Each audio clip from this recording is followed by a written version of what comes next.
On this episode of Hill City Happenings, we hear from Parks and Rec and learn more about the Riverside Park Spray Ground.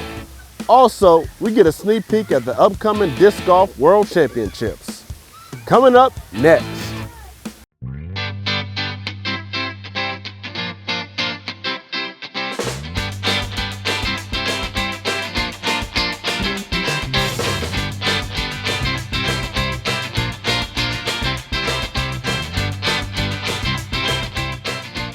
I'm your host, Shaquille Cook, and this is Hill City Happenings. It's still summertime, which means that you can take advantage of the splash pad that's here at Riverside Park. Let's hear more about what makes this splash pad very fun, enjoyable, and safe for our community. So the water is a recycled system. It is a 3,000 gallon tank reservoir system underground, and we flow it through our filtration system, and then it comes out through the features after going through a feature pump. So we have a system in place that automatically tests the chemical output, the pH, and the chlorine readings, and it automatically adjusts the readings based on what is shown. So if the chlorine gets too low, it automatically feeds. If the pH is too low, it starts to feed to adjust that to make it safe. We also test it 4 times a day, minimum, typically every 2 hours, and manually adjust the system as needed to make sure those levels are right. So it comes out of the splash pad, the features, it flows into the main drain system, and it goes through a skimmer system, which collects most of the debris, the dirt, the grass, those type of things. And then it goes through our filter system, which is a sand filter that picks up the smaller particles, and then it goes back into the reservoir system where it's treated with chemicals, and then it comes back out through the feature.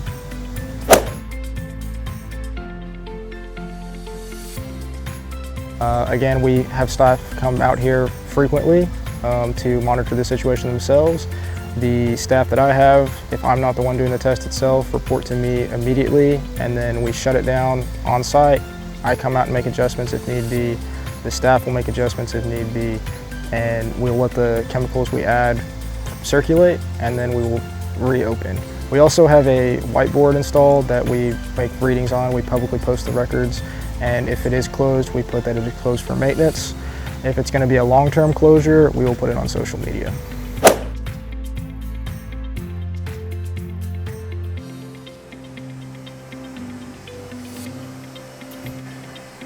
So this is the pump room. This is where we do our chemical testings. This is the automated feeder system that tracks the chlorine readings and the pH readings and makes the automatic adjustments as needed. This is where we do the manual testing process. We take a sample of the water from this point, do a chemical test, and adjust these readings accordingly based on what our manual finds find compared to the automatic feeder. This is our acid feeder, which we use to adjust pH. The acid feeds through this line into our filtration system, which dilutes in the water and is totally safe. Over here is our feature. This is our filtration pump. Water flows through here. This is a similar hair trap catch to what is out there. Catches even more debris. It flows through these pipes into 2 sand filters located here. These sand filters are densely packed sand that catch the rest of the debris. Then it flows out from here where it is these lines feed the acid, and this is our chlorinator. This feeds diluted chlorinated water into the feeder system as well and dilutes as it goes back out to the reservoir and into the feature. From this point, as the water flows through, we come over here. These are our breakers that turn on the feature pumps. We have 2 feature pumps. We use one at a time. This is our control system we use to set the time, the 10 a.m. to 7 p.m., the hours of operation, so that the system doesn't run overnight. We go from here to the feature pumps, which are what actually pumps the water from the recycled, clean, sanitized water straight out to the splash pad. So this is where we record our chemical readings. These are the chemical logs for the whole duration of the season. This is the last 3 days we've recorded. Again, we test roughly every 2 hours, at least 4 times a day. We record the automated readings, the manual readings. If we backwash our system and any notes, manual chemicals we have to add or otherwise, closures, weather procedures, each staff initials it and make sure that it is done properly, and we keep records of these for the entire season.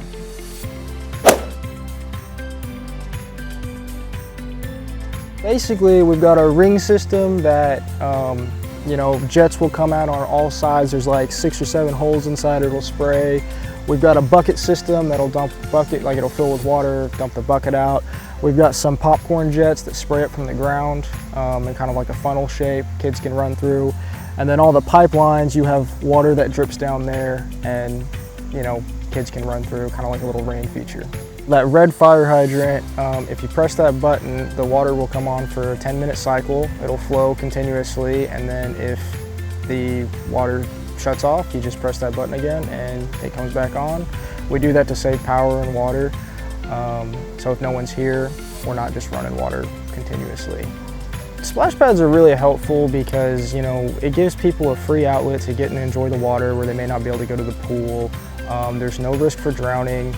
There's, a lot of fun amenities around in the park that people can enjoy while being here. And then the water is just treated very sanitarily, tested regularly and thoroughly to make sure that we kill all the bacteria that could possibly affect people. And we hold that to the national standard.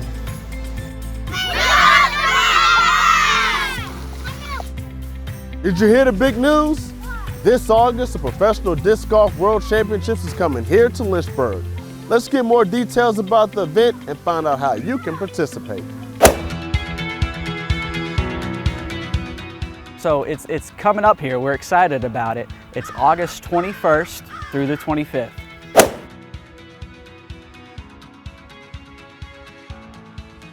So it really was a dream of Paul McBeth. Paul is the 6-time world champion. He's a fantastic disc golfer. He pretty much is the face of disc golf. And whenever he would get off of tour, which normally was in the winter months, he used to live locally here. And Paul would actually come out here to the golf course and play ball golf with me. And what people don't know is he's an incredible golfer as well. And he's just clutch at most things. And so we would ride the golf course and he would be like, Chris, for the last, I guess probably about 5 years now, he would look at it, he's like, hey, this would be an incredible disc golf course. And we would ride the golf course and really just dream. And about 2 years ago, he looked at me and he said, I'm really serious about trying to bring a major tournament here to Lynchburg. Would you like to be part of it? And you're not going to turn that down, right? And so we just kept on taking this dream one step at a time. One door just kept opening right after another. We brought in Ledgestone. Nate Heinold from Ledgestone came down. We started looking at the viability of the golf course. How could we lay it out? How could we make a really great experience for these top players? Can it be a challenge for those top players? So the PDGA officials came up, they had to approve the golf course, and one thing led to the next thing, and I'm getting a call that we're putting a bid in, and it got really exciting. To the best of my knowledge, this is the first time ever that a bid has got placed in front of the governing body and they got it that year. So I think it speaks to the strength of the bid here at Ivy Hill as well as the city of Lynchburg. One of the big things is if you come out here and you play ball golf, you're really never going to get a flat lie. It's not called Ivy Hill for nothing. There's hills everywhere. So we use that to the advantage. Paul and Nate, whenever they helped lay out the golf course, and we looked at this, so the disc golf course will be on the back 9 of Ivy Hill. And the elevation changes are pretty substantial. So a really unique thing is that the disc golf course is played backwards. So hole 18 for ball golf is actually hole 1 for disc golf. So you're getting this perspective of pretty much all downhill shots. And there's actually some significant uphill shots as well as you get into the back part of the golf course. And so those elevation changes are super unique. I've been told potentially some of the most dramatic elevation changes on the disc golf tour, which is pretty neat. So that's one of the unique things. Another one is the fact of how tight the out of bounds will be. So those top players really have to be on their game because you kind of can't lose your mindset, because they've got this golf course set up pretty tight with out of bounds. So not only is it long, but it's also very tight as well. So if they go to discgolfscene.com, all that information will be right there. It's right at the top. You just look up 2024 Worlds, and there's all kinds of different packages, VIP packages, common spectator packages, whatever you may want to do to have the best experience. All those ticket types are right there. That was a big aspect to this, was the fact that this actually is televised. So it helps get Ivy Hill out on a bigger national level as well. But if they go to discgolfnetwork.com, they can stream the whole thing there. It's a really cool, kind of this process of, we're picking out where the cameras are gonna go out in the golf course and testing those best shots. So I think people will really enjoy to see that. Like I said, discgolfnetwork.com, go right to it and you can watch the whole experience.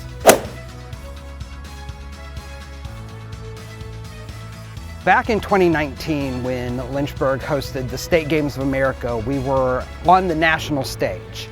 And this event, the PDGA Pro Worlds, is the first time that this event will ever have been held in the Commonwealth of Virginia. So we are actually hoping that, with it being 5 years later and we're on the world stage, it's a tremendous experience for not only the city, Bedford County, but the entire region. And we're very excited to have this opportunity to host this event here. We use Destinations International's Economic Impact Calculator. So it's a tool that the Office of Economic Development and Tourism uses to calculate economic impact. So the expected economic impact of this event is around $3.5 million. And that's direct spending in our hotels, restaurants, retail, you think of transportation with gas stations, etc. So it's a big deal. It's one of the biggest events that we've ever hosted here in Lynchburg.